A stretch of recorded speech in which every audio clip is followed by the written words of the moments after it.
A few weeks ago, I did a video outlining my vision for high-speed rail between New York and Chicago. While working on that video, Lucid Stew, who's one of the bigger YouTubers in my niche, outlined a vision for high-speed rail between the two cities different from mine. And then I read a couple of comments to Lucid Stew's video that outlined a vision different from mine or his. As far as I can tell, the difference in vision is over the question of how best to get between New York City and Cleveland. Once you get to Cleveland, there seems to be a fair bit of consensus on what the rest of the route to Chicago looks like. I mean, I guess you could take a more southerly route for the later portion of this line that goes Pittsburgh, Columbus, Indianapolis, Chicago, but I seldom see that proposed as part of a New York to Chicago line. So, I guess I should talk about the different proposals to get between New York and Cleveland. And, to make my video easy to follow, I'll go from the northernmost route proposed to the southernmost route I've seen proposed. The northernmost route I've seen proposed is the one that basically follows the path of the Amtrak Lakeshore Limited, more or less. The route would head north from New York City to Albany, then head mostly west the rest of the way, cutting through upstate New York and Erie, Pennsylvania, before heading towards Cleveland. This was the route that Lucid Stew proposed in his video on high-speed rail between New York and Chicago. There are two strengths with this route. The first one is that it is the least mountainous of the proposals I've seen. High-speed rail is no fan of steep mountain inclines, so that is not a fact to ignore. And, because of this route being the least mountainous of the bunch, this route also likely produces the fewest engineering challenges of the route options. The other significant advantage of this route is that a lot of the rail right-of-way is already set aside. This means that you won't have to spend as much money building infrastructure to make this line possible. You'll still need to spend a lot of money to get trackage to standards of high-speed rail, as well as money to get some land from freight companies that currently own the right-of-way. But it still might not cost quite as much as if you started off with no land around you for rail. This also means that you won't have to destroy as many homes to make this line possible. This is not to say that no homes would be destroyed, but it's almost certainly not as many homes destroyed as if you went with a proposal where you have to create much of the path from scratch. The biggest disadvantage, however, is that this is by far the least direct route between New York and Chicago. Because of that, this route, of the route alternatives I'll talk about, is the one that is least likely to get a large share of New York to Chicago travelers choosing the train over the plane. The second disadvantage is in the cities this line serves, or rather, doesn't serve. It would serve Albany and Syracuse, rather than Philadelphia and Pittsburgh. No offense to Albany and Syracuse, but those two markets aren't as big as Philadelphia and Pittsburgh. So, that is the northernmost of the four possible routes we're discussing. Now to the second of the four routes I've seen proposed for New York City to Chicago, which is a route that heads to Cleveland by way of northern Pennsylvania. The big advantage of this route is that it would provide, by far, the most direct New York to Chicago path. And, as such, this is the route that would likely get the highest share of New York to Chicago travelers. That is significant, as millions of people travel between those two cities every year. And, kind of related, it offers the most direct New York to Cleveland path. Cleveland is not as big of a market as Chicago, but enough people travel between New York and Cleveland that it is a benefit still worth noting. There are some significant disadvantages, though. The biggest one is that, between New York and Cleveland, the biggest markets this line would serve would be Scranton and Erie.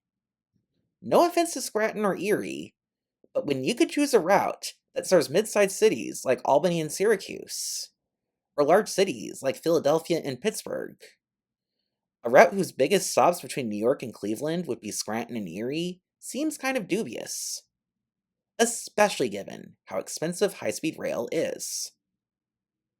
Another downside is that, since you're not building where the rail trackage already is, you'd have to acquire a lot of land to make such a line possible. And, as such, you'd likely have to end up destroying quite a few properties, which is going to result in a lot of angry people.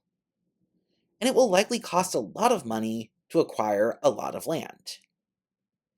And the third downside is that this route would likely go through some hilly and mountainous areas. For the high-speed rail to really work, you'll likely either need to go around the mountains, which would slow the route down, or under mountains, which involves making tunnels, and would cost a lot of money.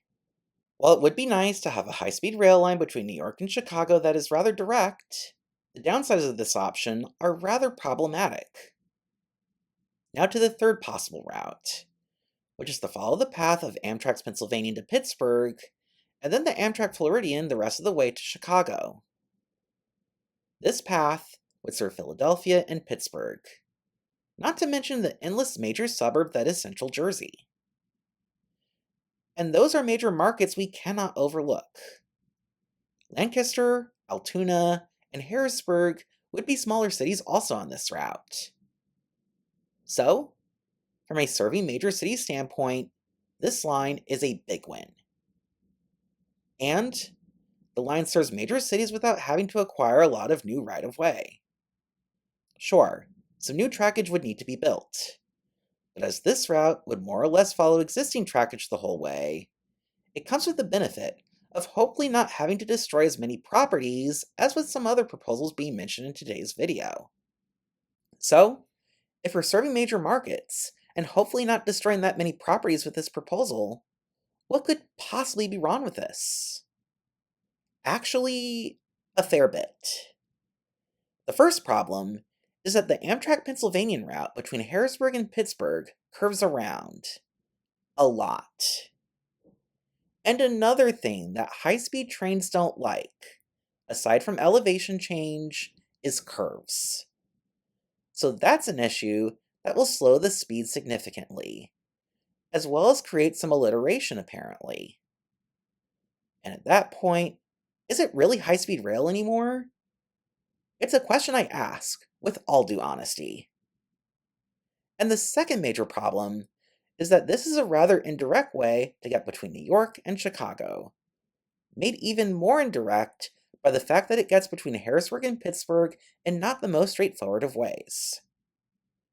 And because of those two issues, when I hear people talk about a New York to Chicago route by way of Philadelphia and Pittsburgh, it's often not this path that is favored, but rather a path that follows existing trackage between New York and Harrisburg, then is near or at the Pennsylvania Turnpike between Harrisburg and the Pittsburgh area, and then is along or near the current Floridian route between Pittsburgh and Chicago.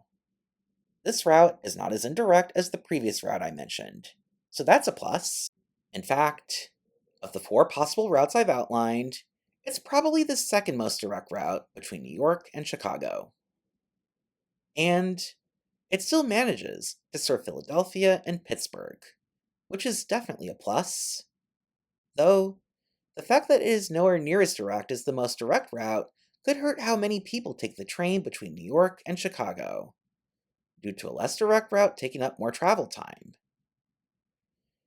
The fact that this would be at or close to the Pennsylvania Turnpike between Harrisburg and Pittsburgh will make the whole land acquisition thing perhaps not quite as tricky, where you can simply use the land involved with the turnpike in some places, especially on parts of the turnpike route that aren't as curvy. And there are places along the turnpike that aren't too curvy, such as the areas by Carlisle, Pennsylvania, and Somerset, Pennsylvania. In those areas, you should absolutely have rail running along the turnpike. Having a bullet train whizzing past you at 220 miles per hour when you're driving at 70 miles per hour would be an amazing marketing opportunity for the trains. That said, there are some parts of the turnpike that curve way too much for the good of high-speed rail. And because of that, the solution might not be to perfectly follow the path of the turnpike. And also, much like the Turnpike, you're going to have to build tunnels to get through some of the mountains.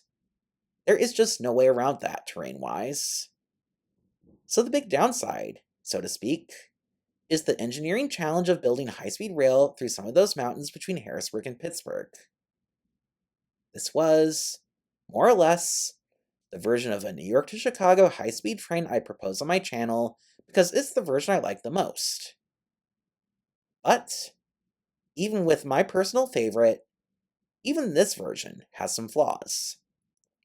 And, because each version of a New York to Chicago route has its flaws, I would love to see discussion in the comment section below about which route between New York and Chicago would be your preferred route.